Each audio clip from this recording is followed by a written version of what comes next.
Безопасность на дорогах республики – это одна из приоритетнейших задач всех органов власти региона. С таких слов начал совещание секретарь Совета безопасности Ингушетии Ахмед Зейтов. Самая последняя из причин частых ДТП – загруженные дороги, большой транспортный поток и, как следствие, разрушаемое дорожное покрытие. Особенно это касается федеральной автотрассы, на которой уже несколько месяцев проходит масштабная реконструкция на нескольких участках. По федеральной трассе мы знаем, что проезжает огромное количество иногороднего транспорта.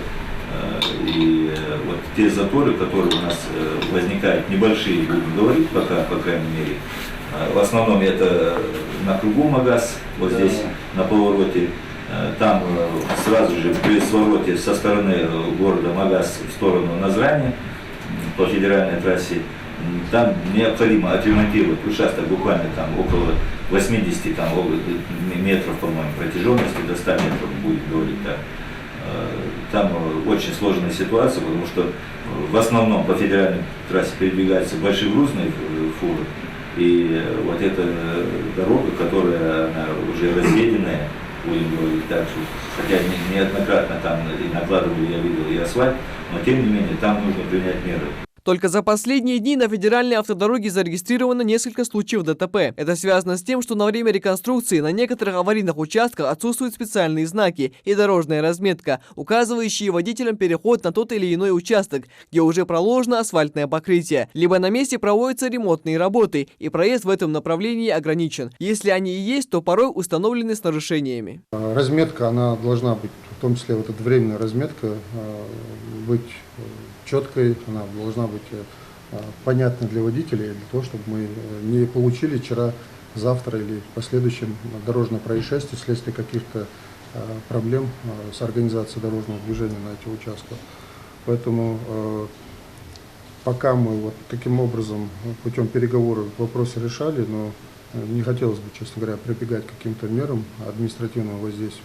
На масштабную реконструкцию трассы привлекли большое количество тяжелой техники и несколько десятков рабочих на каждом из строительных участков. В связи с этим на некоторых участках дорога сужается и поток машин замедляется, создавая пробки. Водителей просят с пониманием отнестись к таким временным неудобствам, ведь по завершении всех этапов реконструкции их путь станет куда более безопасным и удобным. Это делается опять-таки во благо этих же участников дорожного движения, чтобы они и где-то ущерб себе могли бы немного и свое время потратить, и если где-то снизить и скорость, и скоростной режим, и где-то, может быть, остановиться на 3 или 5 минут, я думаю, от этого ущерба не будет никакого.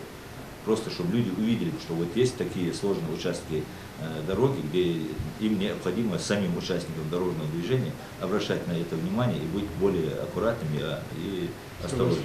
Строительные работы на федеральной автотрассе «Кавказ» начались в сентябре прошлого года. Проектом предусмотрено расширение проезжей части до 4 полос. А для распределения потоков автомобилей на объекте построят 3 транспортные развязки разных уровней. Ввод объекта в эксплуатацию намечен на осень 2020 года. В течение нескольких дней строительная компания обязуется устранить все недочеты на участках реконструкции федеральной автодороги. Работники соответствующих органов власти также продолжат всю необходимую работу, чтобы максимально снизить количество дорожно-транспортных происшествий. В свою очередь, автолюбители просят набраться терпения на время строительных работ, соблюдать правила дорожного движения и, самое главное, помнить как о своей безопасности, так и безопасности остальных участников дорожного движения. Михаил Тангиев, Магомед Даскиев, Новости 24.